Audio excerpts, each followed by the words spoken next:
And this is what I had to become aware of on my pilgrimage to Mecca. I could see then that there are many white people in this country who will side with the Negro in whatever he has to do to protect himself. You have changed your attitude about the white man in the United States to some extent. Well, I've broadened my scope. Travel broadens your scope. It gives you a wider understanding. And I have, in my many lectures on college campuses, seen many whites, even as a black Muslim, whose reaction to much of what I had to say showed me that they were genuinely concerned. Some weren't genuinely concerned, but many of them were. And this element is increasing. But that's a considerable change of opinion in Malcom X. No, today I'm speaking for myself. Formerly I spoke for Elijah Muhammad.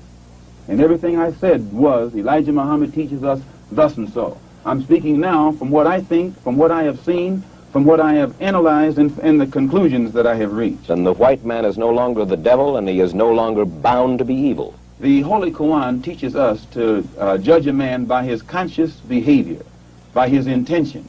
And my reason for going to Mecca was to get a better understanding of the religion of Islam and what the Quran teaches. So I judge a man by his conscious behavior. I am not a racist. I don't subscribe to any of the tenets of racism. Then there are good whites and good blacks and bad whites and blacks. It's not a case of being good and bad, good or bad blacks and whites. It's a case of being good or bad human beings. Assalamu alaikum. Peace be upon you all. Thank you all for coming. I'm streaming live on Facebook and YouTube and then TikTok, right, at the same time. Yes. So for those on Facebook, you can see the video I just played by Malcom X. Those on YouTube likewise, but those on TikTok can only listen whilst they can see me live. So thank you all for coming. Peace be upon you all. Assalamu alaikum.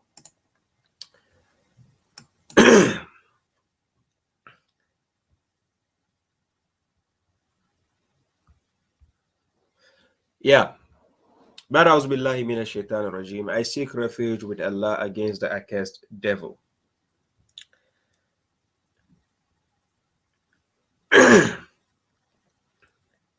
ومن أحسن قولا ممن دعا إلى الله وعمل صالحا وقال إنني من المسلمين.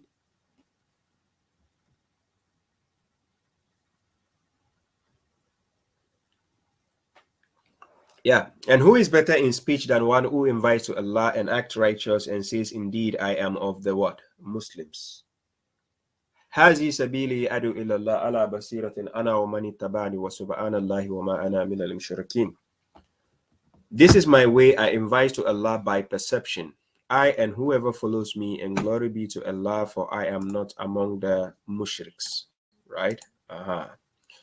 I'm not in the party of the mushriks. I don't belong to the mushriks.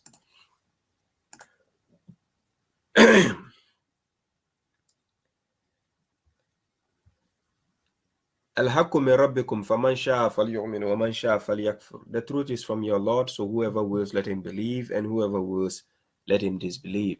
يا أيها الذين آمنوا اتقوا الله وكونوا مع الصادقين. O you who believe, beware of God and be with those who are honest. ولا تلبسوا الحق بالباطل وتكتموا الحق وأنتم تعلمون. And do not cover the truth with falsehood by concealing the truth while you know. Right? As most of the mushriks do, always do. They use the garbage hadith to cover the words of God, right? Without using their critical thinking. Yeah, so today we are here. Okay, sorry, let me see. Salam, Muhammad Kamaldeen. Salam, Sister Alma Johnson. Yeah, salam, Amiri Max. Salam, Abdul Jalil. Peace be upon you all, for those who are here and those who are not here yet. And for those on TikTok, let me see, we have, quite a few online on TikTok, but I know most of them will join later. Thank you all for coming once again. We are here to witness once again these weekly programs. And we are talking about the cancel culture in religion, right? The cancel culture in religion. And this is one thing which is carrying a lot of weight on us. Salam Salinko. Yeah, thank you for the time. Salam Hamdu Isaac. Thank you. This is one thing which carries weight upon us, and we have to pay attention, close attention, on how to minimize such things in our communities. And by the way, this is the refer to the Quran. This is refer to the Quran. This is the hardcover, right? It's a 60 pages book, refer to the Quran hardcover. And what it does is it's a guide to the great Quran, right? It's a comprehensible tool which helps you to understand the Quran in a better form. It has all the topics and subjects. When you see the book of contents, table of contents here, you see the topics where it gives you the hint on how to understand the Quran, right? Refer to the Quran. It's only 60 pages book. It gives you all the topics in the Quran, the major ones that can aid you to understand the Quran in a better form, right? So I have it on payhip.com/Natsal Enterprise. And usually I put links somewhere on my pages. On Facebook, you can find a link. On YouTube, you can find a link. For those on TikTok, then I will have to find a way to put it for them. But I seem to have it around, and people are buying it from all over the world. So kindly get your copy. Yes, I have the PDF version for it's on Google Play Store, and you can find also the Great Quran, the fully translated Quran I translated. Also, you find it on the Google Play Store, the PDF version or the ebook version. But for those who need the hardcover, it's also available online where you can get. But for those based in Ghana, like I said, I'm working towards getting it in a production form for those based in Ghana to be able to afford it in affordable prices, right? So this is the refer to the Quran. When we say cancel culture, when we say the cancel culture, and the reason why I'm bringing the topic cancel culture, I'm going to put it in the scope of religion, right? So cancel culture, the cancel culture in religion. So when we say cancel culture, it is a form of boycotting or shunning an individual who is deemed to have acted or spoken in an unacceptable manner by the mainstream, by the majority. They deem to think that this person has spoken something unacceptable or done something unacceptable. So what they'll do in return is to do what? They will try to censor you. They'll try to silence you, right? So it is the expression cancel culture has mostly negative connotations, and is used in debates on free speech and censorship, right? Now, why am I bringing this into the scope of religion? Now, if you remember way back, I think in 2017, right? I think when Donald Trump took over as a president, right? 2017. This cancel culture was very, very in a dominant position during those times coming upwards. And I'll give you some examples. When you take of the case of Donald Trump, yeah, ex-president of the United States, Donald Trump, right?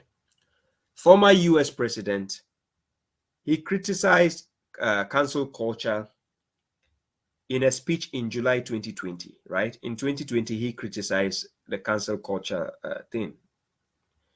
But what happened was, he seemed to have forgotten himself, right?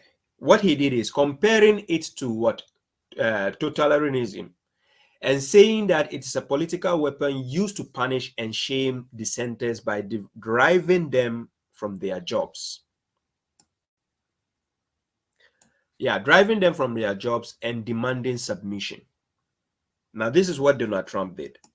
Now, what happened was he was criticized as being hypocritical for having attempted to cancel a number of people and companies in the past himself.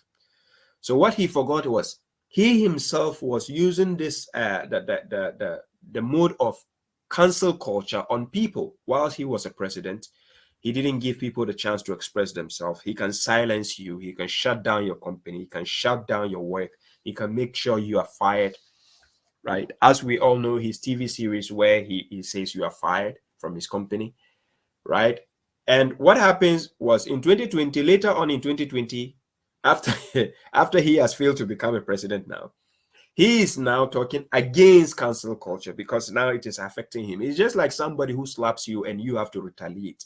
You know, the retaliation always sounds like it's harder than the first one, right? Because you are coming with a full force against whoever slapped you in the first place. So for people who don't know about the cancel culture activity, if you go way back in 2017, right, when Donald Trump was a president, it affected a player, an NFL football player, right? NFL, when I say American soccer, right? Sorry, football team, the one they run with the ball like they wear the helmet. It affected one player called Colin Kaepernick. This guy, Colin Kaepernick, what happens was, President Donald Trump, ex-President Donald Trump said that NFL owners should fire players who protest during the national anthem. Whilst Donald Trump was a president, he emphatically said this, that the NFL team should fire any player who protests, right? Who protests during the national anthem. So if the national anthem of America, United States, is sung, if you do any protest, they should fire you. Yeah, Salam, the Black Queen of Sheba, you're welcome. So what happened was, this player, Colin Kaepernick, was fired and became a free agent after the season and remained unsigned. After he took a knee during the national anthem against police brutality, racial injustice, and etc., he was fired, right? He was fired out of the NFL. And he became unsigned. He remained unsigned, right? His protest received renewed attention in 2020 amid George Floyd protest against what? Police brutality and racism. But he remains unsigned by any professional football team. So he was automatically what? Cancelled, right? He was cancelled. So they canceled this guy Colin Kaepernick. And this is what I term as the cancellation culture. Just because you represent the truth, people will try their best to cancel you out of the system. And they are trying right now to do it to this musician called, the rapper called Kanye West, who is formerly called Kanye West, and now his name is Ye. They are doing it to him. Now, what happens to people who speak the truth? If you are trying to become a whistleblower, people in power will always try to shut you down, to silence you. And if they cannot silence you directly, they will devise a means with all possibility to silence you. This is what people in power do. Yeah, salam mawiya, naganka. So when I chose the topic cancel culture, it is a form of boycotting or shunning an individual who is deemed to have acted or spoken in an unacceptable manner by some group of people who deem to have what? Power. So they will try to silence you. They try to make sure you are no more effective. And same goes in religion. The cancel culture exists. When you speak the truth from what God says, the Quran, people will hate you. People will try to avoid you. People will try to find the means possible to make you feel dejected, so that you'll be shrunk into pieces, whereby you don't have a choice. You have to yield to their protest. So when we say cancel culture, it's effective in religion as well. Even your family can put you on the cancel culture list. You understand? Your family can sideline you because you have a different of opinion, which seems to be the truth against theirs. So now,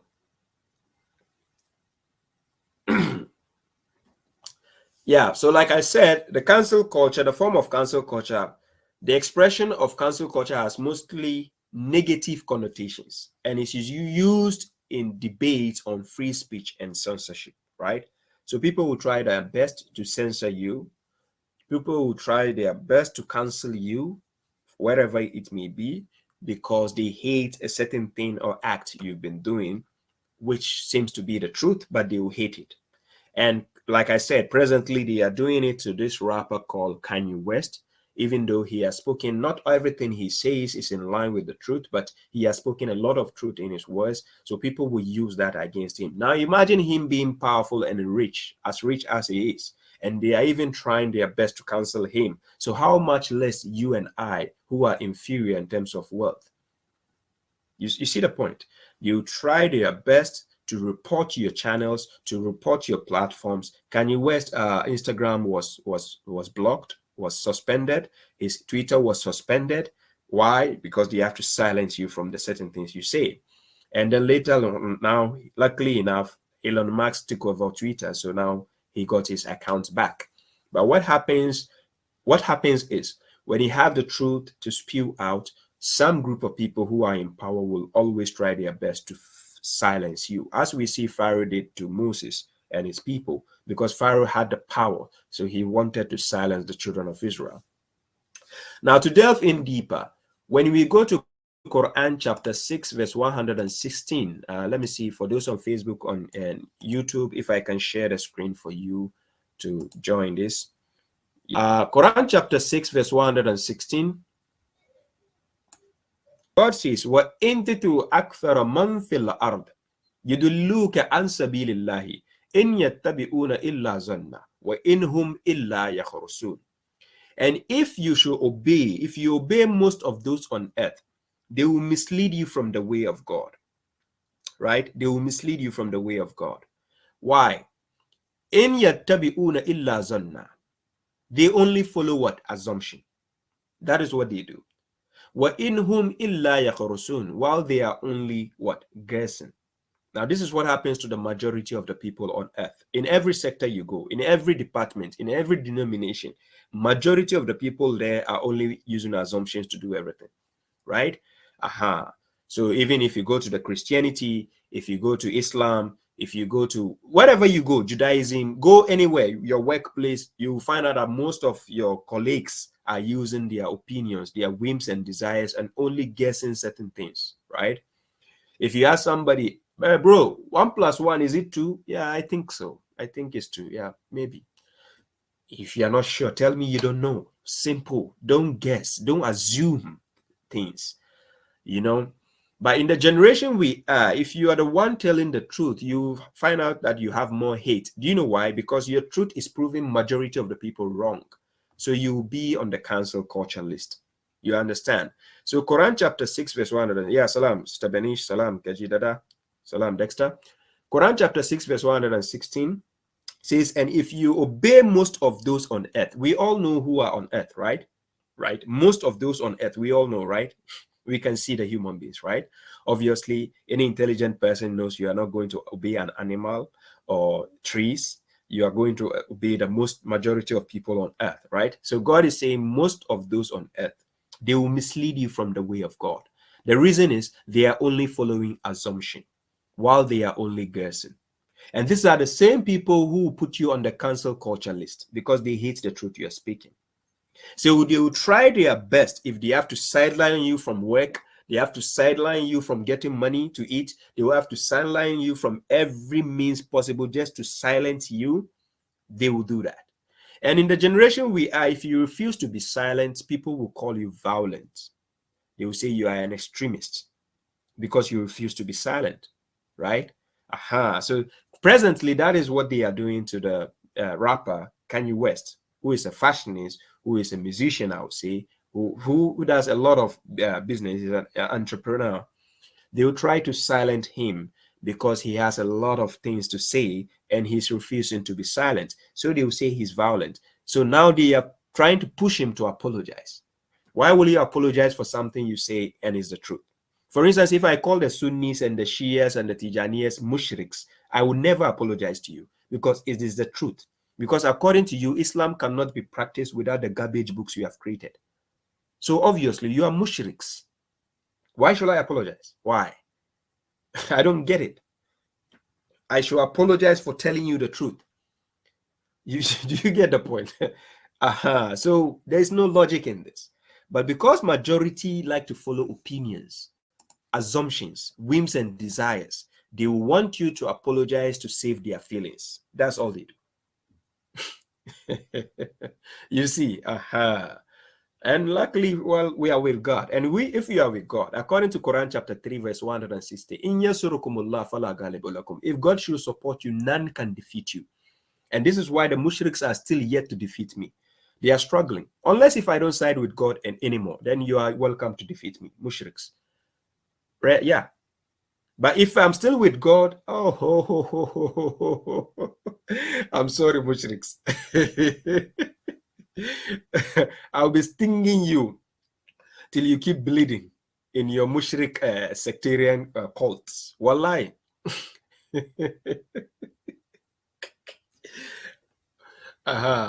When I started, they reported my Facebook many times just to get it down. Facebook contacted me, and then they say people have been reported my page that is an illegal page. It's not, it's a fake account.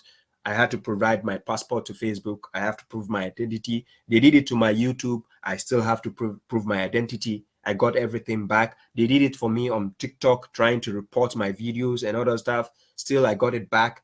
Like, look, the cancel culture exists everywhere. It exists everywhere. People will try their best to silence you when you refuse to be silent. Then they will start tagging you with names that you are violent, you are crazy, you are a madman. Do you get how the world works now? Because you don't obey most of the people. The majority of the people just want to use their whims and desire to tell you, shut up, then you have to shut up. Look, whenever they tell you to shut up, if you are telling the truth and they tell you shut up, keep going harder. Start shouting more and more. Don't back down. Don't compromise with the mushriks. Don't compromise with people who follow their whims and desires. If they tell you to be silent and you know you are telling the truth, start shouting loudly.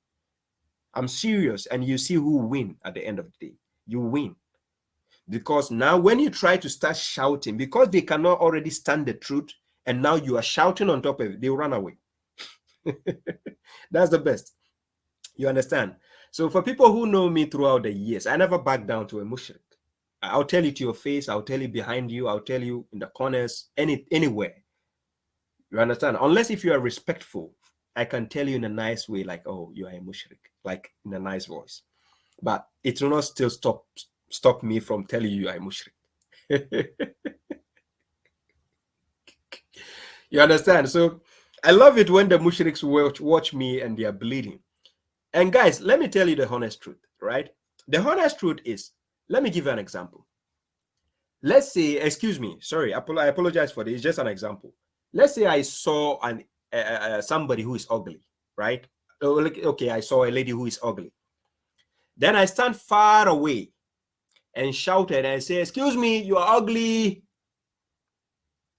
And I come next to her and I say, excuse me, sister. Yeah, she said, yes, yeah, how can I help? Yeah, you are very ugly. Look,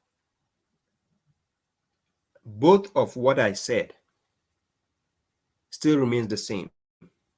It will hurt the person still in the same way. Now, what people don't understand is the truth, when you say, is bitter, so it hurts. No matter how you say it. Because it's the truth, it hurts. It hurts. So Quran chapter 43 verse 78 says, لَقَدْ جِئْنَاكُمْ بِالْحَقِّ وَلَكِنَّ أَكْثَرَكُمْ لِلْحَقِّ لَكَارِهُونَ. We have brought you the truth, but most of you, God didn't say few of you, less of you, some of you, most of you, the human beings, the people, hate the truth. Do you understand? You hate the truth. So this is why when people watch me and I'm hitting their nerves with the truth, they start to type the insults. You understand? They start to type the insults because they hate what you're saying. But if they will use their rationality, I'm not saying you should agree with me on everything. If you are a rationalized person, You just walk away if you don't agree with somebody. What is the insult for? Why do you have to type the insult? It shows that you cannot control your emotions. You are weak mentally. And this is why I keep playing with your conscience, the mushriks. I will keep playing with your conscience because you are like kids. Seriously, you're like babies. You know, like when a child, you deprive him from a lollipop, a candy, how it shows the anger and agitation. And sometimes your child will try to strike you on your hand, on your thighs, because they're upset you didn't give them candy. That's how the mushriks are. You understand? And this is why I keep tormenting your conscience till daybreak. I'll keep doing that. And you can't stand me face to face. I'm serious. My phone numbers are always there. You can't stand me. I'm not being arrogant. فَأَمَّا بِنِيمَةِ رَبِّكَ فَأَدِّسْ. The favor of your Lord, you have to announce it. Tell the people what the favor God has done. I'm not giving myself the credit. I'm giving God the credit. Remember, there's a difference in that. Now, MB Musa Nasamu says, guy, out for debates, not social media. Are you dumb? We are in the age of social media. The majority of everything done in the world is social media. Where should I go? Out in your mushrik zones and countries? You think I'm a fool? Do you think I have time to go in a mushrik community to advise you? What for? I'm on a social media. You come to my platform because what I'm saying is important. That's why mushriks come to my platform. Right? If you don't want to buy something, will you go to check it out? You stay away from it, right? But the mushriks cannot stay away because why? What I'm saying is the truth. So it hurts their feelings. They will wish you die or you stop saying what you're saying. That is why the mushriks will keep intruding. They will keep coming to check what you have to say. They wish you fumble. They wish you just make a mistake. And then they say, wow, we told you, this guy is crazy. Wow, you'll be listening to this. Oh, you did it to the prophet, mushriks. The prophet, alayhi salam, you did it to him. Mushriks did that to him, the hypocrite. The mushriks, they did it to him when he was alive. So it is me you cannot do it to. You understand? Like I said, I don't know. Milan Lion is asking. He says, why are they afraid of a debate? I don't know. I always put my phone numbers there. They are scared to the core. I don't understand why they are scared. I actually don't know. You understand? So they are cowards, I would say. That's the simplest word I would say. They are cowards and they like to save their fame. You know, the kind of feeling when you are scared for your image to be tarnished in the public. This is how the mushrik celebrities and the mushrik people, this is how they are, right? So even if somebody ventures and say, oh, I want to face babashuaib, I want to face the correctional officer, they will start telling, hey, don't go, that guy, don't go, he's crazy, he's a madman. But why is it that if I'm a madman, why is it that when I talk, it hurts your feelings? I don't get it. How can you say I'm a madman, but yet when I talk against your cult, you are hurt? Why? Because the last time I checked, if a madman should say something, you shouldn't worry about it because he's mad. He's crazy. But why are you mushriks hurt? I don't get it. Are you hurt from what a madman says? Oh, then somebody is more crazier than I thought. Do you get the point? They told the prophet the same. They call him Majnun. That he is crazy. But yet when he speaks the truth, it hurts them. So that's why Quran chapter 43 verse 78 says, we have brought you the truth, but most of you hate the truth. When they hate the truth, they call you a madman. They are doing it to Kanye West right now. The cancel culture.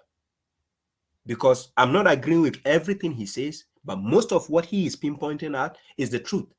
And people will hate you for that. Because you speak the truth. We are in a generation, they prefer you to be silent. I don't like people being scared of me. Why will you be scared of me? Come on, I'm this handsome like this. Why should you be scared of a handsome face like this? I would tell you to run away if I was ugly, right? But why are you scared? I don't get it. Don't be scared.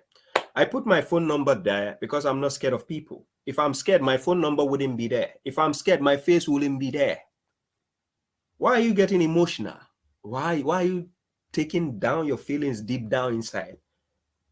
What is the enmity here? Right? Islam is not for your father, neither is it for my father, it's for God. So let's sit down and have a discussion like civilized people and rationalized people. That's all. Why is the scarcity for? What's the scaredness? Why are you being coward? What's the cowardliness for? Huh? Or is it because I call you mushrik? I'm just romancing your ego a bit and you're offended. Mushriks, why? The Sunnis, the Shias, the Tariqa to Tijaniya, the Ahmadiyya, the whatever, the Salafiyya, call yourself. You are a mushrik. It's a fact. Why be offended? Look, I'm sitting here. I'm a black man, right? Why will you call me a black man and I'm offended? Why? I'm a black man. Why should I be offended? I don't get it. I played a video before I started this program, right? It is about Malcom X. You heard what Malcom X said. Hello, did you hear what he said? What I had to become aware of on my pilgrimage to Mecca. I could see then that there are many white people in this country who will side with the Negro in whatever he has to do to protect himself. You have changed your attitude about the white man in the United States to some extent. Well, I've broadened my scope. Travel broadens your scope. Gives you a wider understanding. And I have in my many lectures on college campuses seen many whites, even as a black Muslim, whose reaction to much of what I had to say showed me that they were genuinely concerned. Some weren't genuinely concerned, but many of them were. And this element is increasing. But that's a considerable change of opinion in Malcom X. No, today I'm speaking for myself. Formerly I spoke for Elijah Muhammad. And everything I said was, Elijah Muhammad teaches us thus and so. I'm speaking now from what I think, from what I have seen, from what I have analyzed, and the conclusions that I have reached. And the white man is no longer the devil, and he is no longer bound to be evil. The Holy Quran teaches us to judge a man by his conscious behavior, by his intention. And my reason for going to Mecca was to get a better understanding of the religion of Islam and what the Quran teaches. So I judge a man by his conscious behavior. I am not a racist. I don't subscribe to any of the tenets of racism. Then there are good whites and good blacks and bad whites and blacks. It's not a case of being good and bad, good or bad blacks and whites. It's a case of being good or bad human beings. Simple as it is. You heard the late Malcom X. You heard what he said. These are the words of wisdom, right? Words of wisdom, which I encourage everybody to take up upon themselves, right? Now, of course, God gave us this color for a reason. You are white, I'm black, somebody is blue, somebody is green, somebody is yellow. It's for a reason. But that shouldn't separate us from being united. Of course, the enmity will be there. Some people will hate you just for being black, and some people will hate you just for being white. Now, what Malcom S said, if you take the same Malcom S at that time, 5 years back, he hates white people. That same Malcom S at that time.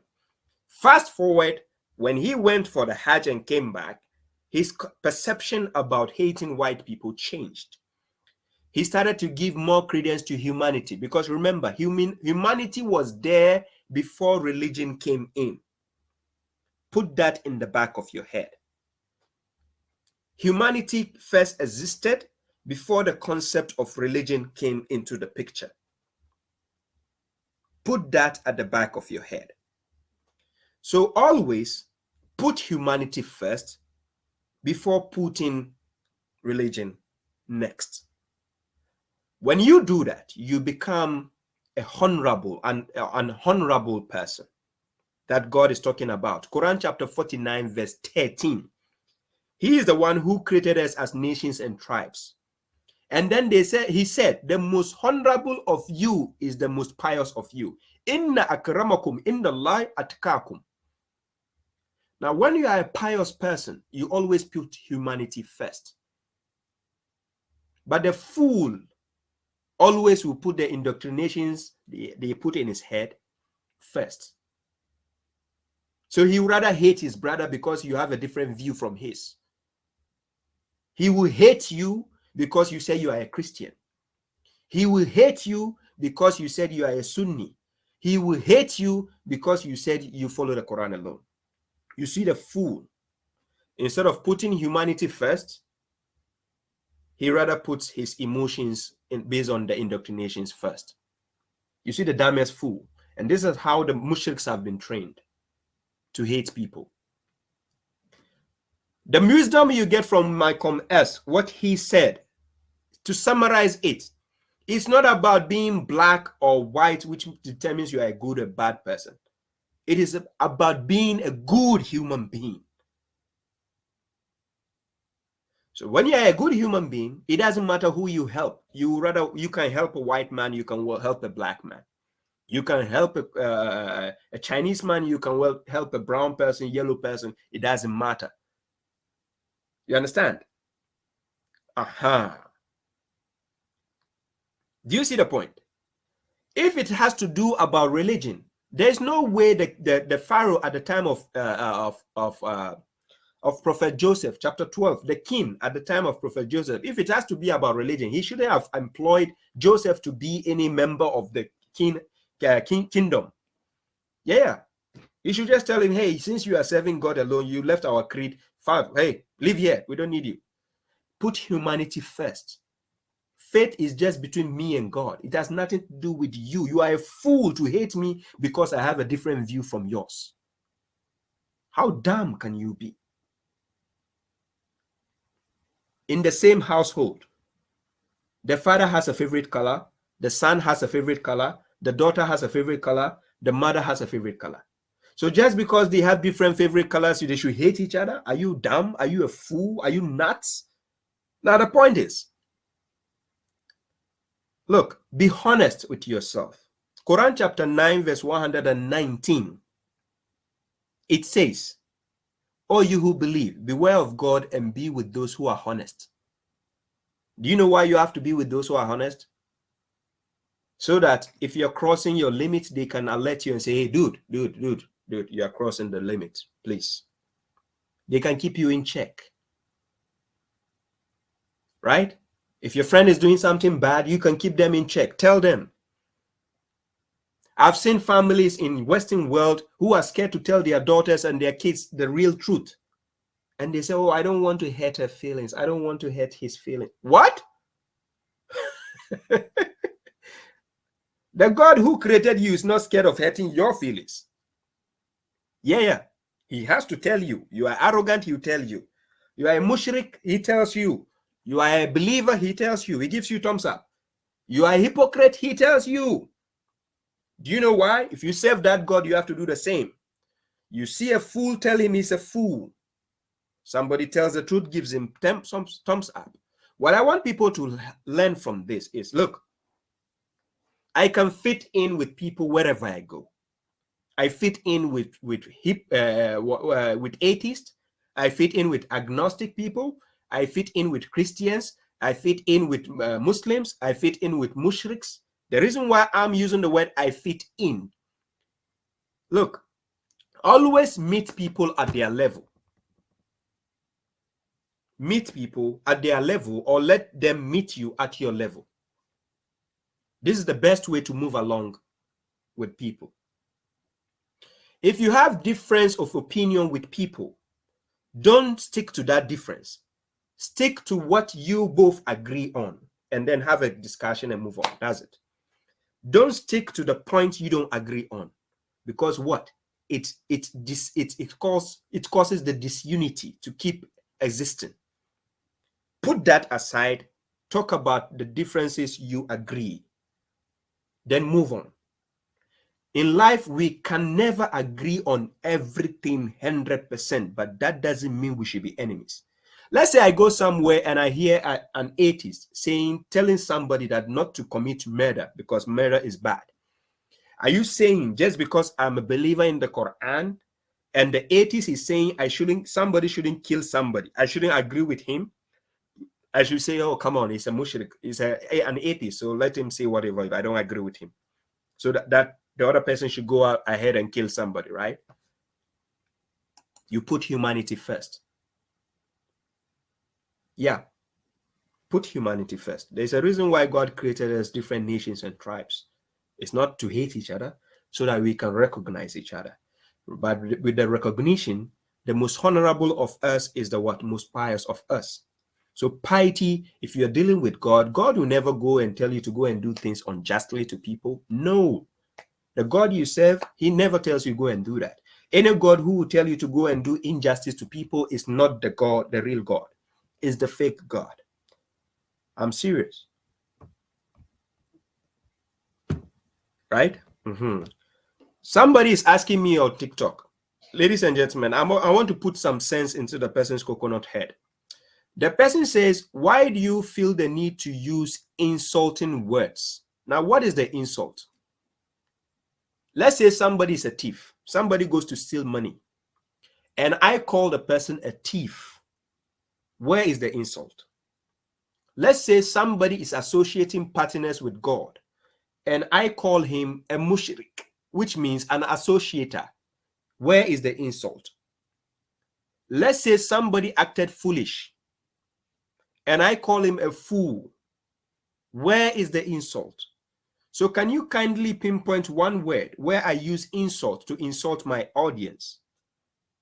Where did I insult anybody? Or is it just that you have a shallow understanding in life? Why is it that when people cannot stand the truth, they try to give it a different meaning? If you are here only here to think that I'm using insult, if you are emotional, stay away from my page, please. I didn't beg you to come here and listen to me. I'm only here for the wise and intelligent people. So if you are not on that level, please stay away from my page. I was just telling about how the truth sounds bitter to those who hate the truth. Now you are telling me, why am I using insult? Do you even understand the definition of insult? Insult is when somebody is not that thing you are claiming, and then you are saying he is. That is the insult. For instance, this guy we are talking about, I just mentioned, Kanye West. Kanye West is not crazy, but people are calling him crazy. The reason why they are calling him crazy, because they are trying to insult his intelligence. That's why they are calling him a madman, a crazy man. So that is an insult, because he is not crazy. You ever seen a crazy billionaire or millionaire before? That he is crazy? How did he acquire the millions? How can a madman be a millionaire? Do you get my point? Hey, salam, Mohammed S. Jr. Salam, Mustafa Abdullahi. You're welcome. Aha.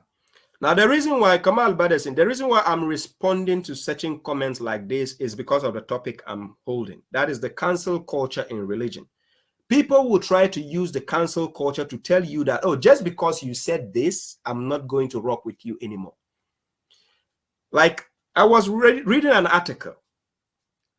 Then they said somewhere R. Kelly's music was played. And somebody said, don't play that music. And I said, why? He said, because he slept, he's a pedophile. What? So that means when somebody is a pedophile, they have no good in them anymore in life. And there's nothing we can benefit from such a person. So he's cancelled totally. Is that so? So if that is the case, we are all guilty in one way or the other, because we have all sinned. So does that mean we have all sinned? Because of that one sin you have done, they should cancel you totally from the system? Is that so? Then who never fucked up? Let him raise up his hands in the air. Let's see.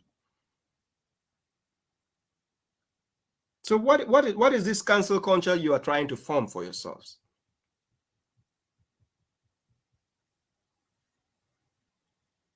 I'm not driving you away from my page.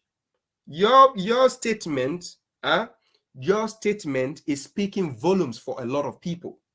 So sometimes when I see certain statements on my platform, I need to respond. But I don't have anything personally with you. I don't know you. It's a comment you made. So based on your comment, I'm giving you a response. And every question, if it's a sensible question, it demands an answer. That is why I'm answering you. There are a lot of stupid questions have been asked on my platform right now. I didn't answer them. I only filter it when I see the wise question, I will answer. Now, me answering you, I repeat again, because most people hate the truth. When you give the truth out, they think you are spewing hatred. Do you understand the logic I'm giving? When you are telling somebody honest truth, the first thing they tell, oh bro, calm down, calm down. I was just playing. No, I have to tell you the truth. It is not about hate. It is not about anger. The truth doesn't sound sweet. This is how the life is. When you mention the truth to people, they start to think, is he angry? Is it why he's saying that? Why is he being mean? Why is he being aggressive? The secret of life is when you refuse to be silent, people will say you are violent. When you tell people the honest truth, they always think you are mean. So the truth always sounds like hatred to those who hate the truth. How many people have you seen in the workplace, they repeated the sorries and they got fired? You keep repeating the sorry doesn't right a wrong at all. Why do you think God says he only accepts the repentance of people who do things out of ignorance? Why is it that he doesn't accept the repentance of people who do it deliberately? Quran chapter 4 verse 17 to 18. Check it for yourself. Quran chapter 4 verse 17 to 18. Sometimes when people do deliberate act, you can hardly overlook it. You have to tell them to their faces. And if it has to do with punishment, they have to be punished for it. So this is why our government, sometimes they will give you the chance. When you do something out of ignorance, they can give you a respite. You understand? It's like a warning. The police will decide, okay, this is a caution, a warning.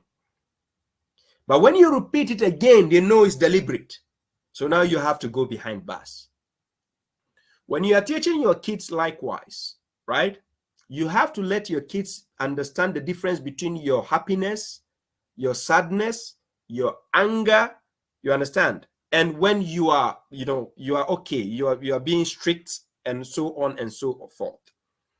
You being able to tell the straight truth to your kids doesn't mean you are a bad parent. Neither does it mean when God is telling us the truth to our faces doesn't mean God is bad, just because he told you the truth.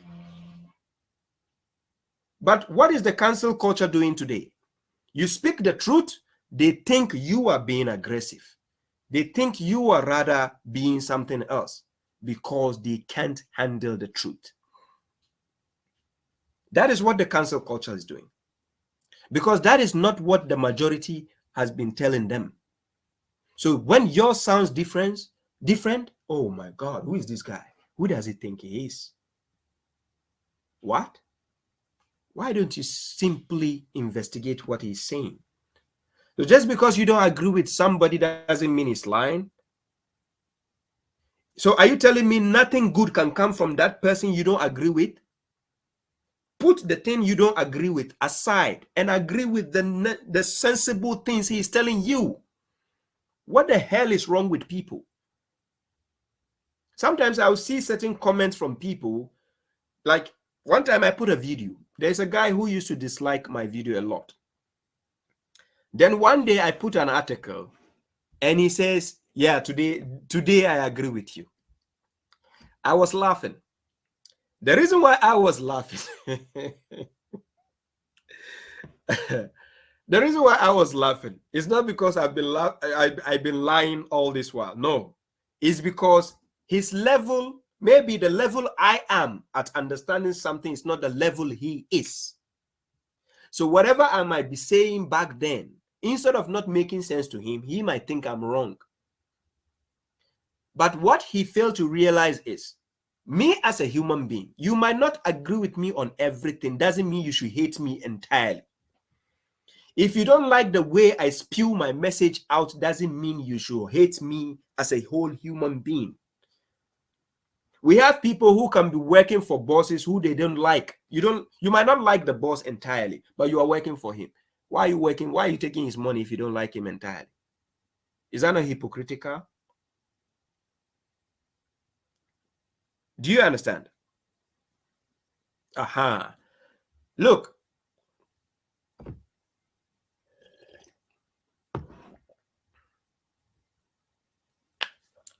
Somebody says the manner in the way you say the truth is matter me, bro. It depends. you don't understand. You just mentioned a word. You says the matter in the way you say the truth is a matter for it matters. It's matter me, bro. Okay, you are speaking a broken English, right? Okay. Now this is how it goes. A lot of people watch my programs, right?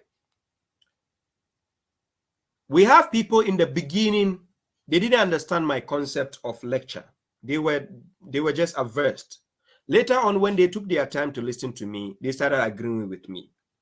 Then we have people spot on. The first time they listen to me, they agree with me. Then that we have people, the first time they listen to me, they walk away. Now let me tell you what is wrong with the truth. If the truth is supposed to please everybody in the universe, nobody will become a disbeliever or nobody will go to hell. Do you get the point? There is a point where you are speaking the truth. There is a way you speak the truth which matters. Remember, when I come on my platform here, I'm not coming here to please mushriks. No. God says, وَسَوَاهُمْ عَلَيْهِمْ أَأَنْزَرْتَهُمْ أَنْ لَمْ تُنْزِرُهُمْ لَا يُؤْمِنُونَ. It is the same whether you want them or you do not want them, they will not believe. However, what I do is, I come here to enlighten the believers who already believe in God. I'm not talking about the Quran yet. I'm only come here to enlighten the believers who already believe in God. So if you believe in God, and I'm telling you the message of God, you will rock with what I'm saying, even if you don't agree with me 100%. But that shouldn't stop me from calling somebody a mushrik if they acted a mushrik act. What is the world becoming? So if I'm sitting here and somebody went and stole some money, and I sat on my platform and I said the guy who went and stole is a criminal, is a thief. Where is the offense in this? You tell me the truth, the way I'm saying this truth is wrong. Then how should I say it? The truth, if you are not an honest person, you can't handle the truth. It doesn't matter how it is said. But if I'm trying to get something from you, that is when I have no choice than to speak it in a more romantic way, in a more pleasing way, to convince you. That means I have to get something from you. But bro, I'm not here to get anything from you here. So I have to give the truth with a hard punch. I'm not here to please your ego. No. The same way I take punches from people when on social media, the way they throw punches at me, it is the same way I give it back to you with a hard punch. The truth doesn't belong to me. It's coming from the book you claim you are a believer in also. So if I'm giving it to you, I give it to you with the hard punch. You take it or leave it. It is not my problem. But I will not go to the believers and keep throwing punches at the believers. Because what? They already believe in the message. So mine is just to cooperate with them in a more amicable way. I hope you are getting my point. So if you are a believer here and you have misunderstood what I'm doing, and you think, oh, my message here, I'm striking punches at the believers. First of all, I don't call believers mushriks. So if you see me here saying somebody is mushrik, it's not a believer I'm calling. You can't be a believer and a mushrik at the same time. It doesn't work. They want me to come to them like Moses went to Pharaoh. Look, even with the way Moses went to Pharaoh, did he stop Pharaoh from attacking him? Did he stop Pharaoh from chasing him? No. And for those who don't know this story, go and read Quran chapter 17, right? Verse 101 to 103. When Pharaoh insulted Moses by saying he thinks Moses is not okay, Moses replied and told him, I think you are doomed. Yes. Even though in Quran chapter 20, verse 43 downwards, God told him to speak with Qawlan Layyin to Fir'auna. Do you know the reason? Because Pharaoh was the one who raised him as a child in his own house. Yes, so you have to give him that respect. But it doesn't necessarily mean just because Pharaoh was guilty, so Moses should go and speak to him nicely. No, that wasn't the point. So are you saying Abraham was wrong when he spoke to his people by putting some senses in their head and telling them, is it the idols you are worshiping? You see what I will do to them when you get back. Are you saying Abraham was rather wrong when we are following his creed? He wasn't wrong.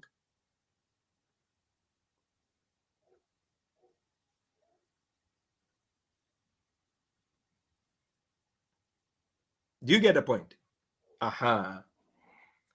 Yeah. Yeah, thank you very much, Yusuf Zakaria. Just on point. That is the point. You see, Yasir Muhammad says, oh no, let me leave it. Yeah, let's move on. I'll bring the topic to an end. For the callers who want to call, you can call in, but let me finish the topic so that we move on, right? Now, when you go to Quran chapter 25, verse 44, God says, do you think that most of them listen or reason? They are just like livestock. And God says they are more astray.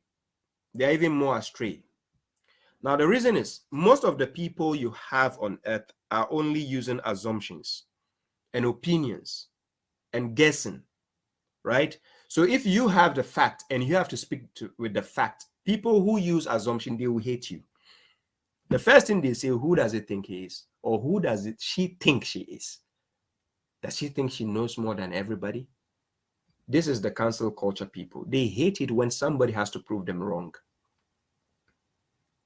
Now, one of the reasons why I said, if I'm doing my lectures and people out there think I'm here to deceive the people, I'm saying on an intellectual level, let's have a seat, let's have a discussion so that the same people I'm talking to who are giving credence to whatever I'm doing will see, is babashuaib actually deceiving the people? Is he making mistakes? Is he lying?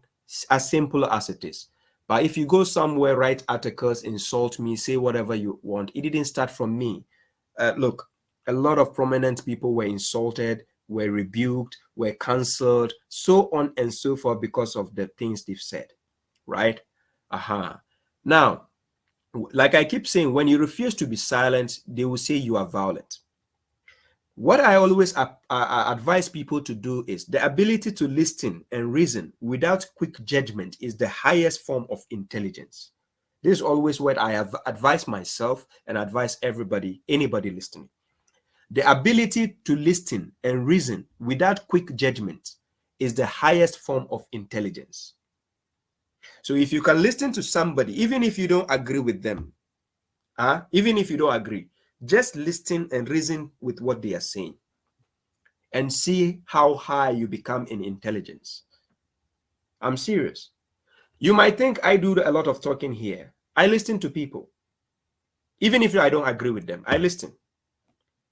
And when I'm listening, I'm reasoning with some of the things they say so that I can resonate with some of the things they say.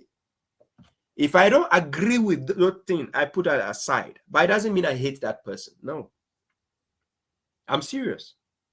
It doesn't mean I hate that person. But I find out that vice versa, people would rather hate me because of the disparate views, some little views we have. I don't get it. Is it jealousy? Is it envy? I don't get it. You hardly see me online somewhere spewing my hatred against a particular person or group just because I have disparate view. No, I would rather attack the ones who attack me because it's allowed by God. Quran chapter 42 verse 40. Quran chapter 16 verse 126. Here he gives you the permission to retaliate. You understand? But what I want people to understand is you might not agree with me 100%. Fine, it's agreeable, right? I'm not saying I know it all because at the end of the day, Quran chapter 17 verse 80, is it 84? It says kullun ya'malu ala shakilatihi farabbukum alamu biman huwa ahda sabila. Each acts according to his manners and your Lord knows best who is more guided in way, right? So we are all acting according to the manners in which we do our things. Look, the other day I went to shower with my son, right? So we were showering, and I started, whenever I shower, I pour water on my legs first. This is how I shower. I pour water on my legs. If it's the shower, I use it to shower my legs. So my son, when he's about to start his shower, he'll pour the water on his body. This is how he starts his shower. So one day we went to the shower, and he's asking me that, why do I start with my leg? And I told him that I start with my leg because I don't want the cold to feel, I don't know whether it's hot or cold, I don't want to feel it from the head side first. I prefer to feel it from the downside first. Yeah. Because if there's any danger involved, you understand, I would rather lose my leg than to lose my head. You understand? So when I told him that, it's like, and guess what? The next time we went to the shower, he did the same thing. Because the answers I gave him, he can resonate with the answers I gave him. But prior to that, when he was showering by pouring water on his body, I didn't go straight to tell him it's wrong. No. I didn't tell him, oh, this is wrong, don't do it. No, I didn't tell him that. But why? He checked what I was doing. He's curious. So he was doing it his way. I was doing it my way. But you see, my way has later on convinced him, and now he is doing it my way. Did I force him? The answer is no. Now, this is how life works. Listen, reason, no quick judgment, and use your intelligence. Quran chapter 39 verse 18 says it clearly. الذين يستمعون القول فيتبعون أحسنه أولئك الذين أداهم الله وأولئك هم أولي الألباب. Those who listen to the word and follow the best thereof of it, they are those whom God has guided, and they are those who possess intelligence. You get the point? So the form of agreeing or disagreeing is allowed, but what you need to put in your conscience is, do not pursue that of which you have no knowledge about. If you don't have knowledge about something, right, stay away from it. When you have the knowledge, pursue it. But make sure when you are pursuing such a knowledge, when you ask a question, you are willing to answer it with intelligence. Because remember, it is the knowledge you spew out there. If you cannot prove what is right and wrong, that is when people will take their sides where they want. So when I come and sit on my platform here and I'm lecturing people, I'm only here for people who can resonate with what I'm saying. Because I'm not here to give you my whims and desires. Neither am I saying I have all the truth in the world. No. It's just like a football team. You have the goalkeeper, you have the defender, you have the midfielder, you have the striker. Everyone is playing their own role, but it's a teamwork at the end of the day. Right? So sometimes I will have people who are believers, they will contact me and say, Brother Shuaib, I've listened to some of your lectures, but I've listened to other Quran alone followers, and there seem to be a difference in it. I have no problem with that. There can be difference in understanding, but the objective is the same. I am upholding the Quran alone for guidance. They are also upholding the Quran for the guidance. I'm following one God. They are also following one God. I claim we don't need to associate any mushrik book with the Quran. They are also claiming the same. But then when we delve into the book, remember, one word in Arabic can have different meanings. One word in Arabic can have different meanings, multiple meanings. However, somebody might understand a particular word at this given time. I might understand the same word in this concept. Does it mean we are enemies? No, we are not. You'll be a fool to think we are an enemy. We are enemies just because we have difference in understanding one word in the Quran. Yes. That's the point. At the end of the day, am I following outside the Quran? The answer is no. Are you following outside the Quran? The answer is no. You still think we cannot defy an understanding? That's how knowledge evolves. It's simple. That's how knowledge evolves. But it doesn't mean I'm not willing to listen to other people. I can listen to you, but it doesn't mean I agree with you 100%. I can listen to your view. May it be I have some chunks to take from your view and add it to mine. And may it be humble yourself, listen to my view. May it be you have some chunks and understand something you have never understood.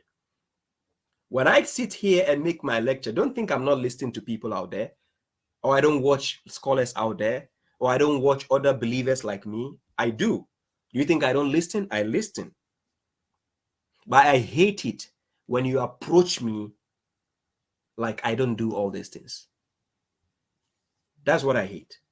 You know, we have prejudgmental type of people. They will approach you as if they know it all, straightforward, and like to tell you, hey, you are wrong, you don't do it like this, you are wrong. In my head, I'm like, who is this knapsack? When did you think knowledge started? You understand? Like, that's not how knowledge works. To prove a point to you, go to Quran chapter 18, verse 65 to 82. Go and check what Moses did.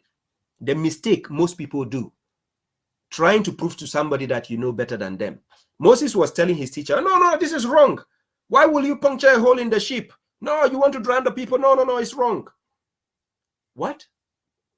When a knowledgeable person who deals with intelligence is talking, he knows what he's saying. It's not as if he just carries his whims and desires to throw it out to the people.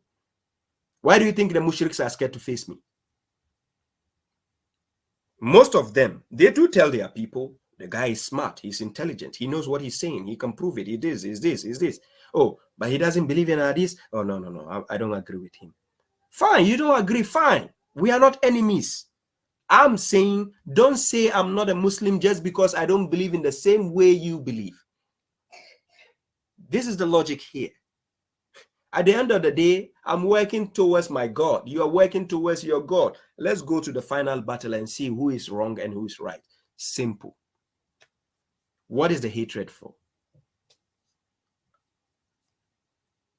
Do you get the point? What is the hatred for? But you let some foolish scholars somewhere put some ideology in your head. That guy, he said we shouldn't follow hadith. You have to hate him. Don't listen to him. Am I telling you to come and worship the devil here? Hello? When? I'm not telling you to come and worship the devil. Or did I say you should go and bend the Quran, put it to the trash? No, I didn't say that. I say stop taking the man-made concept of religions you have been given and attaching it to the deen of God. That is all I'm warning you. So just because you are acting foolish doesn't mean I cannot tell you you are being a fool. Oh, I should choose another word. Just like they told Kanye West to find a proper word to address the Jews. So now he calls them the red media. Do you understand? This is the cancel culture generation society we are in today. People will try to cancel you because of one thing they don't agree with you. Then why term this generation as the freedom of speech generation? Why? Why do you mention free speech then? Free speech doesn't mean you should go and lie about somebody. Free speech doesn't mean you should go and put blames on people. Free speech doesn't mean you should just decide for other people. No. Free speech doesn't mean you should insult other people's intelligence. No. Free speech means you should be able to tell the truth. That is what free speech should represent. Simple. Be able to tell the truth. It should be the free speech. So that is why most people hate the truth. Because when you have the free speech of telling the truth, they wish you'll be sidelined. You'll be silenced. You'll be cancelled. So they try to raise the cancel culture. So if you are not strong mentally, emotionally, my God, this social media world will break you into pieces. Wallahi lazim. Look, it takes a lot of balls to have a lecture, a video online, sharing it with people. It takes a lot of balls to do that. Wallahi lazim. Do you know how much I pray to God to give me the confidence to sit in front of a public like this and lecture people? Do you know how many people send me messages asking me questions that I have to answer?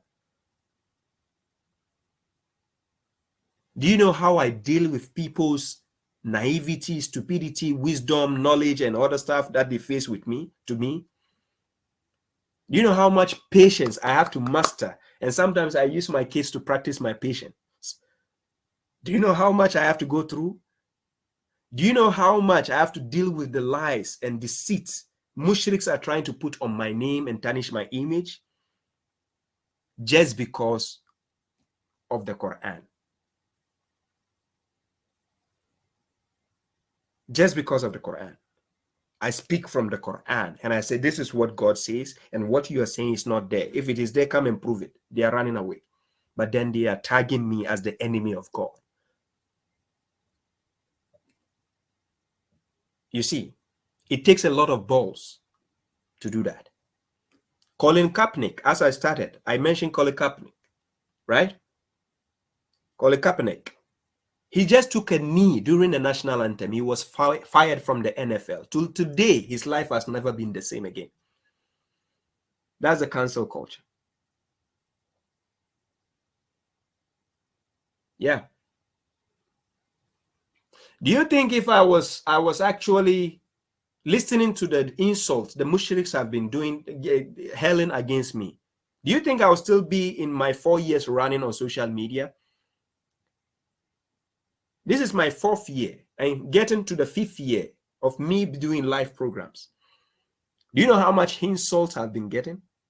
Do you know how my blood brother gave up and told me, dude, you know what? I can't stand this insult. Yeah. But I'm not here for that.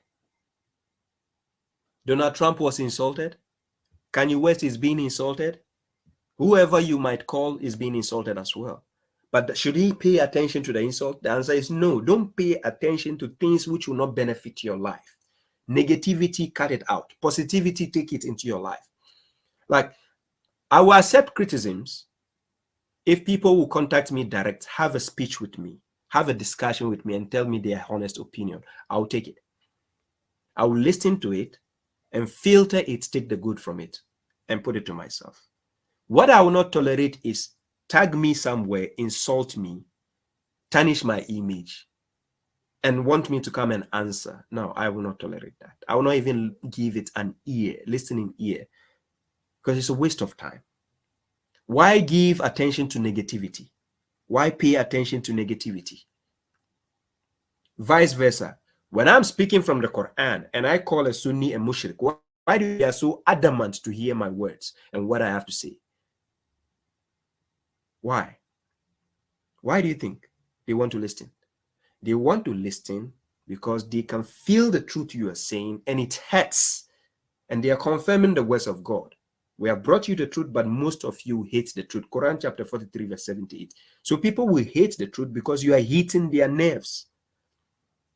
So they wish you stop saying what you're saying. Yeah. I'm almost coming to an end. Now, one of the things this guy did, Kanye West, Ye, we call him Ye, right? Now, that's his name. Ye, he went and put on a White Lives Matter shirt. The shirt says White Lives Matter. Now, what people need to understand in this modern day and age, please don't take things out of context when people do things. Always approach them, ask them, let them clarify the reasons. I was shocked when I heard the reasons he has to say concerning the White Lives Matter. I was shocked when I heard it. I gave him more respect when he explained himself. He said, why do you think it's normal for a white person to don a Black Lives Matter shirt to show support to the black race? But yet you're claiming it's wrong for a black man to wear a White Lives Matter shirt to just do the same solidarity, to reciprocate the same thing. He's trying to change the media perception. Media decide what is bad and what is good of this modern day and age. Why is that? When you put what he did into context, it might be at the wrong time, but it made a lot of sense. You scratch my back, I scratch yours for you. That is basically what happened. But people misunderstood what he did. They are like, why would he put white lives matter? You understand? In the first time when I also saw it, I was like, oh, wow, what did he do? But I wasn't listening to the media, because remember, God says in Quran chapter 49, verse 6, when an immoral person brings you a news, you have to do it. Fatabayyanu, investigate. Because you might strike people out of ignorance and you become remorseful for that. So then just go with the flow, what media gives you. Investigate for yourselves. Look, me sitting here, babashuaib, a lot of scholars in my country has been tagging me that I insult the Prophet. That's what they tell people. So out of the people they tell, people who are smart enough to come and listen to me, then they'll tell me, wow, Brother Shuaib, I used to think you are an enemy to Islam, but when I listen to you, I have a different perception now. It's not the case, as the scholars have been saying about you. Why? Because he decided to listen and reason without quick judgment. Most of the mushriks, when they come to my platform, they think I'm just here insulting people. If I'm insulting people, why do you think I have this audience listening to me? Why? Because this audience, they have the ability to listen and reason without quick judgments. So they are using their highest form of intelligence when they are listening. Because what else do I have to offer here? Do you get my point? I'm here to let people resonate with the intelligence God has given me. Let people meet you at your level, or you meet them at their level. But the point is, when you are at a particular level, there are certain things you see, some people don't see. So you let them meet you at your level first. Because if they cannot meet you at your level and you try yourself to explain yourself, the more dumber you sound to them. So this is why I leave certain things unsaid. Do you see? Aha. Now what happens is,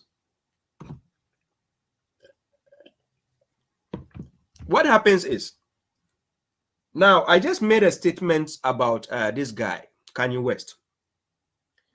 Like I said earlier on, I don't agree with him entirely and everything he do, but we shouldn't be quick to take people's statements out of context, or what they intend out of context. Now, just because Kanye West professes to be a Christian doesn't mean if he does something right, I cannot speak about it. Just because he claims he is this and I've seen something right about the visions he has, doesn't mean I cannot speak about it. But entirely, I'm not speaking for him. But what I'm saying is, people shouldn't be quick to judge people. Listen, reason. You are not supposed to agree with everything a person says. Filter what makes sense, what you can resonate with, and take it. What you cannot resonate with doesn't necessarily mean because of that statement you should hate the person. He went ahead to make a statement by saying slavery is a choice. It depends from which perspective you are looking at it. I don't agree 100% with that statement, but it depends on the perspective he is speaking from. One of the perspectives I was chunking from what he said is, for instance, if you are doing a job you don't like, and let's say you are serving the boss for over 20 years, but you're still there, but you don't like the job. You made a choice to stay there for 20 years. Do you get a point? In the first place, you made a choice to stay there for 20 years, even though you don't like the job. Now put this concept into slavery. For 400 years, they didn't like the slavery. But the choice is, you can make a choice to set yourself free by finding options to escape, or you can make a choice to stay in the slavery. In this context, I will agree with Kanye. But when the media takes out your words out of context, and this is what specifically the red media, as Kanye West said, this is what they do. They will bring the part that could cause controversy in order to create the hatred, so that before the people will get to listen to the wisdom behind your statement, the damage has already been done.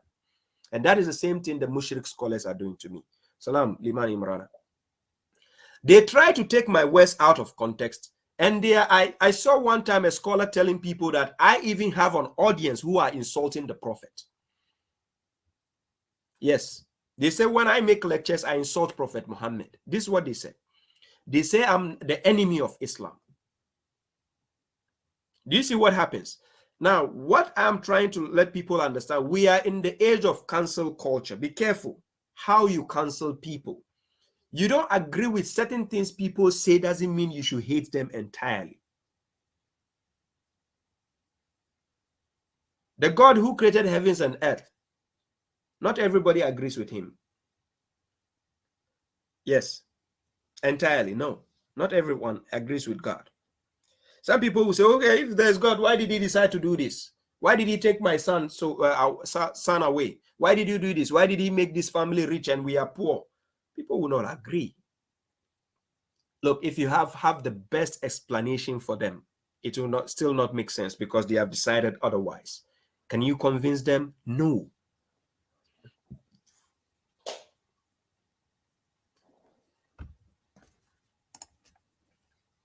Now, we are in the generation whereby you have to understand we put humanity first. It's not about your color. It's about humanity. And it's about being good to each other. It's about helping each other. It's about telling the truth to each other. If something is bad, let us tell it. If something is good, let us say it. Let's not stick with the choices we make as in, oh, this guy is black, so what he's saying, I cannot resonate with it. Or this guy is not an Arab, so what he's saying, I can't resonate with it, even though he's telling the truth. Why? Is it the truth you are after, or you're after the person himself? Because this is how people seem to be lost when following celebrities and their scholars and whatever you have. They are blinded by the celebrity's status. So when the celebrity has to say even something which is wrong, they can't say it. They can't point it out. When he has to say something which is right, they can't point it out. This is how people have been blinded. I was watching a video when a lady was asked about Kanye West. They asked her, do you think Kanye West is crazy? She said no. Then she said, you think he's not crazy? And they asked her, you think he's not crazy? She said no. Then they told her that he wear a white life matter shirt. Then she said, oh, then he's crazy. You see how the depiction the media is doing here. So he goes to wear a white lives matter shirt only. He's crazy, right? But a white man can wear a black life matter shirt, right? That is not madness, right? You see the perception of the media now. Do you see how they are playing with your conscience? God says in Quran chapter 6 verse 116, if you obey most of those on earth, they will mislead you from the way of God. Use your conscience, use your intelligence, listen and reason. Whenever you are seeing things happening, don't take sides. Stay behind and watch it for yourself carefully. You will notice the game being played in front of you. That is obviously what the media does to us today. If you are following God as he deserves to be followed, then you will see how your intelligence becomes clearer for you in life.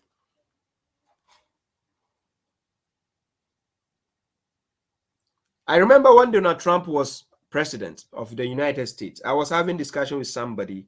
The moment I mentioned Donald Trump, he says, oh, forget that man, he's crazy. Don't forget, he is the president of a particular nation in the world, one of the biggest nations in the world. And you say I should forget him, he's crazy. So just because he has said certain things which are not right, doesn't mean we cannot get any good from him. So you see how the media makes people think. The same Donald Trump, who people claim he is this, he is that. Are you saying we cannot get anything good coming from that man? So what is the world turning into?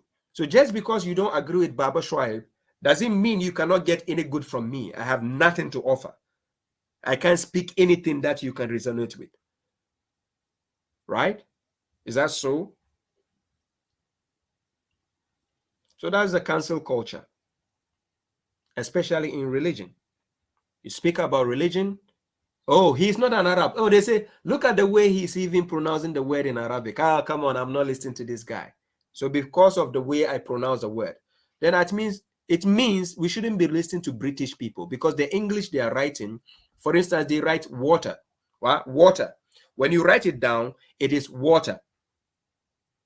But go to the British people, see how they pronounce the word water. They will say water. They don't pronounce the T. So does that mean, since a British man doesn't pronounce the T, I should stop listening to them just because they say water? Where is the sense of people today? What is happening to people? Where is logic there? Are you interested in the way the person is pronouncing the word, or are you interested in the logic behind what he has to give as a message? So why are you canceling people for? Do I need to be an Arab to speak? And guess what? A lot of the Arabs who have the ideology I have don't have the English to speak for it. We all have injuries. No one is perfect. Since when did you become perfect? Somebody say, oh, you are the correctional officer, so everything about you should be perfect. Really? Do you know why I chose the name correctional officer?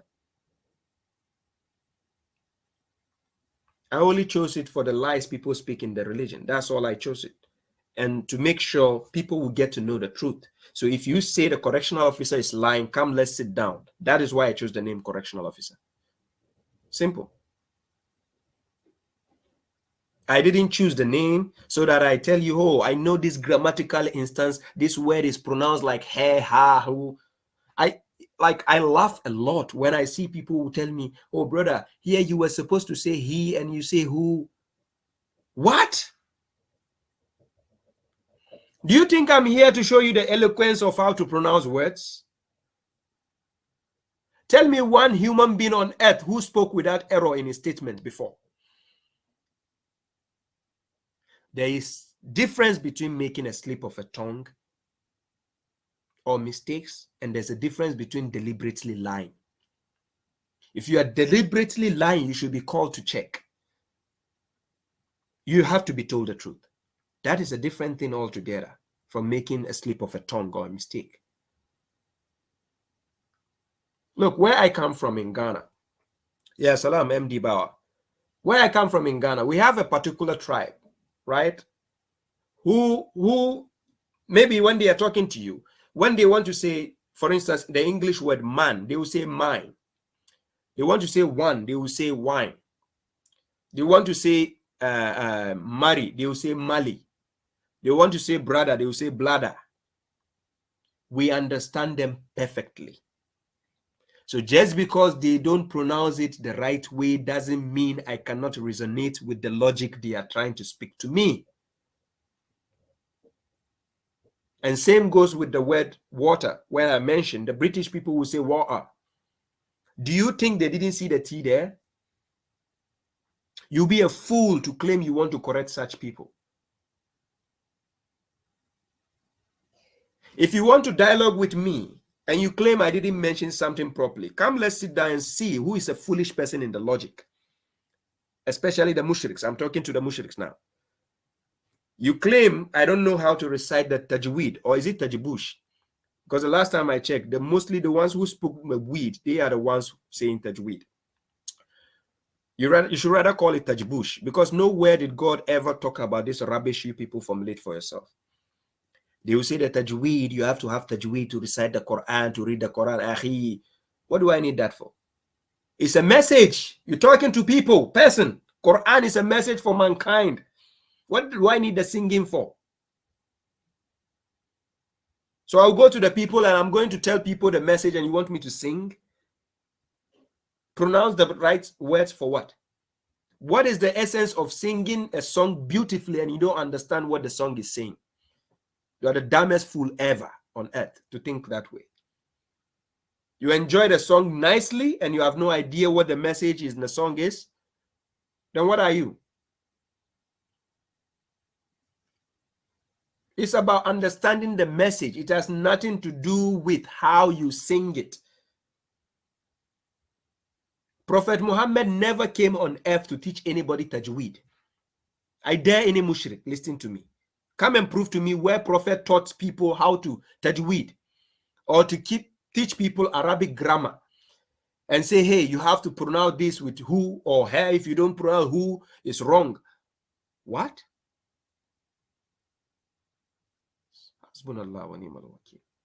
People have been indoctrinated in such a way that what we call logic, mantik, doesn't work for them anymore. So far as you don't fall in the line of the way they've been programmed, then you are outcast according to them.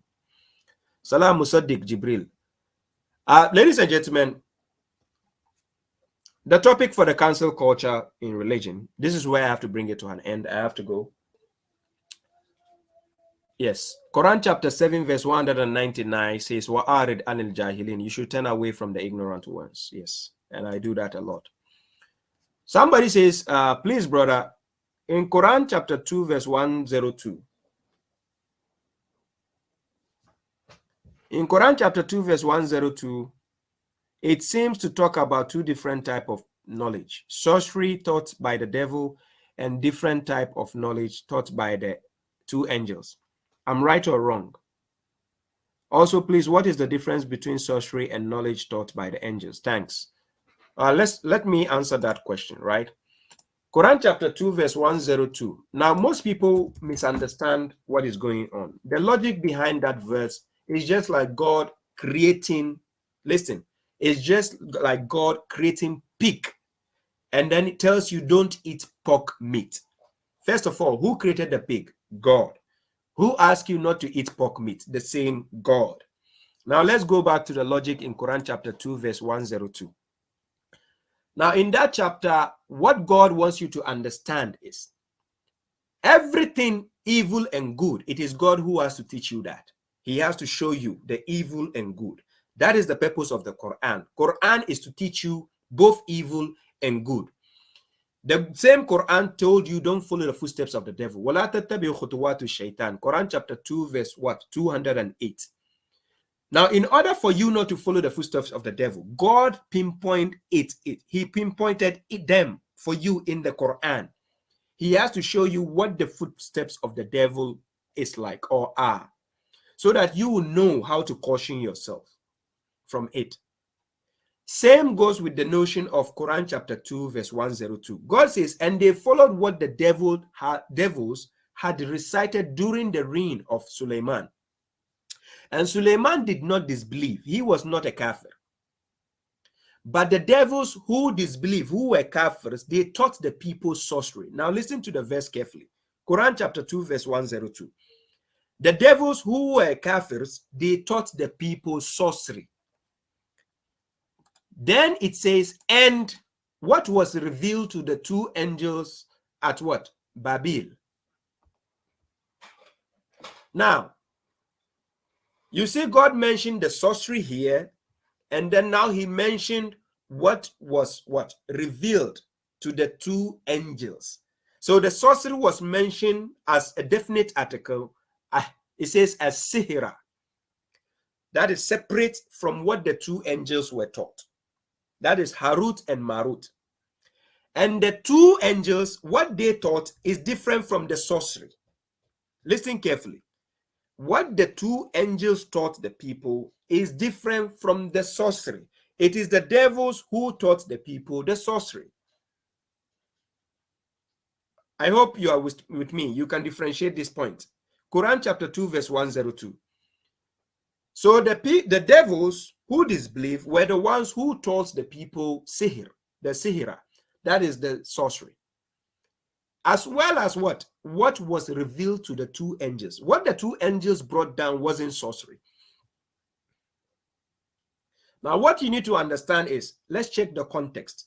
Now the context said, And the two did not teach anyone unless they said, we are only a trial. So what the two angels brought down, what they brought down to teach the people is not sorcery. Listen carefully. This is why God asks us in Quran chapter 2 verse 42, do not cover the truth with falsehood. When we say wala talbisu, the talbisu comes from the word libas. Libas is like a clothing, to cover something, to cover your body, to cover your shirt, right? Yes, I have a YouTube, African Prince. You can search me, Bush2G9, the same name I have on TikTok. You can search me there, you see me, right? So now, do not mix the truth with falsehood, because when you bring them together, you mix them, it becomes one. Whenever you mix the truth and falsehood together, they will mix and become one, like this. So do not cover like that. So same goes with the sorcery and the miracle which came with the angels. What happened? The devils now taught the people both the sorcery and what the two angels brought. So you might think they are both sorcery. For instance, Joseph, when his father was sick, his father was blind, right? He took his shirt and gave it to his brothers that throw it on my father's face, his eyes was open. This same thing, which is a miracle, if you can classify it in some people's understanding as what? Sorcery. When somebody died at the time of Moses, Quran chapter 2 verse 58 downwards, when somebody died, when they have to raise the dead again, God asked them to slaughter a cow.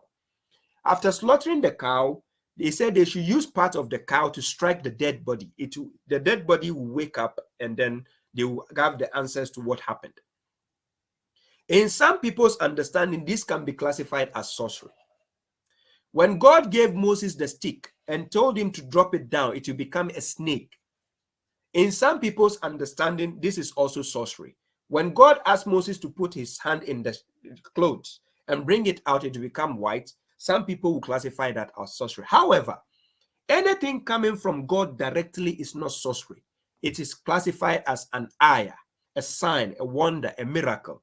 So when the two angels brought down, it's not sorcery. It is rather a miracle, which can be used by the believers. But however, the devils who were kafirs at the time of Suleiman, they taught the people the sorcery, which is separate, and what was revealed to the two angels as well. Do you understand? So people combine these two thinking they are both sorcery. Now what happened in the verse? And the two did not teach anyone unless they said, we are only a trial, it's a test. So do not disbelieve, because the disbelievers who disbelieve are the ones using the sorcery. Remember, the devils who disbelieve taught the people the sorcery. So these same devils will take what God has given as a miracle to add it to the sorcery to make you think it is part of it. So the two angels cautioned the people by saying, so do not disbelieve, it is only a trial. Do you see? Now, so they learned, the people, they learned from them both, the angels, what causes separation between a man and his wife. And they cannot harm anyone with it except by the permission of God. Because what the angels brought down came from God. It is not classified as sorcery, but rather a miracle. But these people, because they disbelieve, they use it as sorcery. In order to what? To cause a separation between a man and his wife. Do you see how it works? People who do sorcery, they need the permission from the devil. People who do miracles, they need the permission from what? God.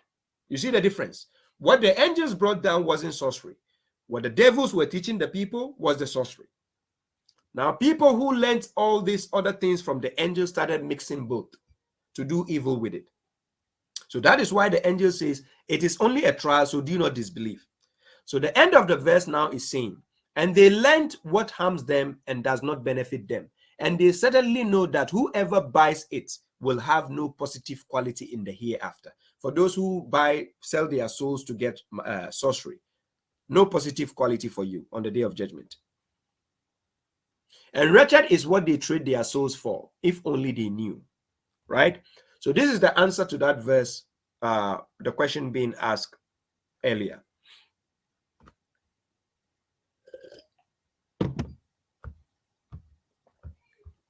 Yeah, thank you very much, Nash Bayan. You're welcome. Let me see. Sugar Girl says, please do a video on Quran chapter 4 verse 34. Non-Muslims always criticize Muslims on this verse. Now, what you need to understand is in the Quran, when you see a word, like the word daraba, daraba always doesn't mean beat. No. Even when God is citing examples, he used the word daraba. Daraba Allahu mathalan. When he's giving examples, he used the word daraba. When people are traveling on earth, on the land, you use the word daraba, right? Now, when God asks you to do something, for instance, when he told Moses to strike the stone for the water to come out, he will tell you what you have to use to strike somebody. So Quran chapter 4 verse 34, if it was talking about beating women, he will tell you that strike them with something. It is not talking about beating women. In that verse, remember Quran chapter 16 verse 89, God sent down the Quran to serve as a clarification for all things. So in that instance, if that verse meant to beat women, listen carefully. When God says, فَأَدْرِبُوهُنَّ, we should beat them with what? Our hands, our feet, what? The cane, what? The chair, with what? Towel. It is not about beat. It is talking about renouncing. You strike, meaning separate. You understand? You separate with her. That's the point here. So daraba always doesn't mean beat. But when people like to take things straightforward, that is what causes that. Right? So one word in the Quran can have multiple meanings based on the context. Eh, salam, badi unaganka, salam.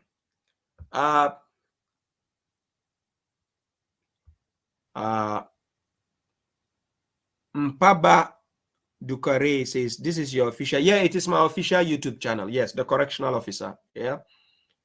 Musaddiq says, sorry to ask you out of topic. Are Adam and Eve mentioned in the Quran were the first creation on earth? If so, are they black according to the Quran? Now, based on the question Musaddiq is asking, he says on earth, are Adam and Eve mentioned in the Quran? However, Adam's name has been mentioned, Quran chapter 2. In Quran chapter 2, verse 30 to 38, you need to read to downwards. Adam's name has been mentioned. However, Eve's name was not mentioned. Only God mentioned his mate, his companion, his mate, his wife, but he never mentioned the name of Eve. So Eve is a name derived from other sources, how people want to name that. And again, they were not the first creation of God. No. Even in Quran chapter 15, verse 26 to 27, the jinn was created before the human being, right? The jinn. We all know the jinns are also on earth. وَمَا خَلَقْتُ الْجِنَّ وَالْإِنسَ إِلَّا لِيَعْبُدُونَ. So the jinns were there before the human being were created also. So the human being is not the first to be created. That is why Quran chapter 2, verse 30, God decided to make the human being as a khalifa, a successor. So somebody has to be there for you to succeed. Right?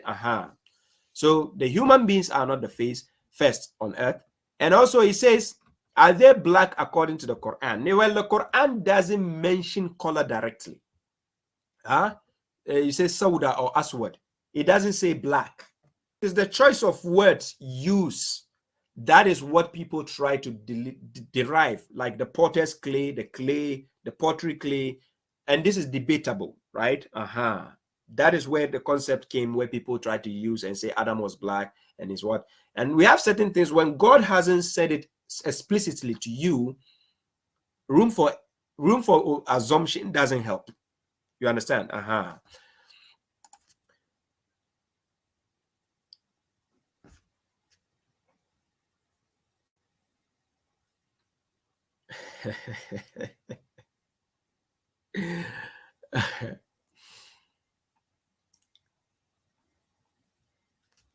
I mean, Walter says, salam, brother. If Prophet Suleiman used jinns, can we also use them if we have the ability?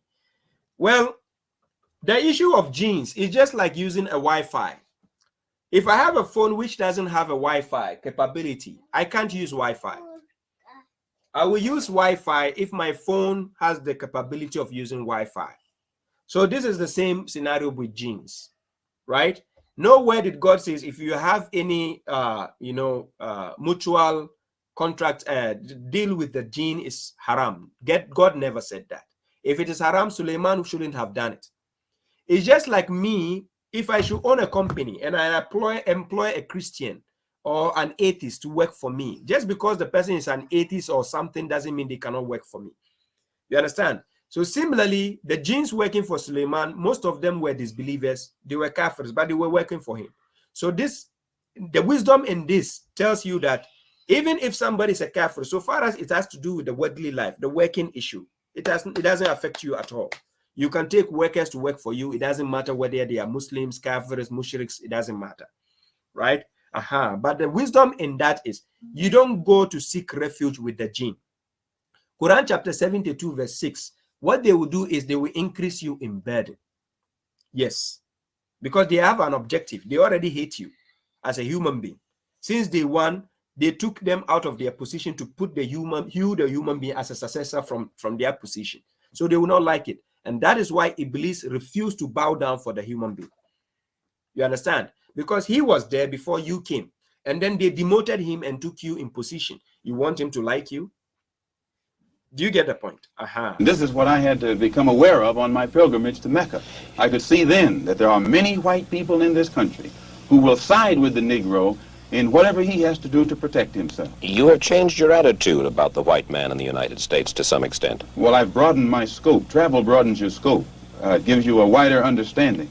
And I have in my many lectures on college campuses seen many whites, even as a black Muslim, whose reaction to much of what I had to say showed me that they were genuinely concerned. Some weren't genuinely concerned, but many of them were.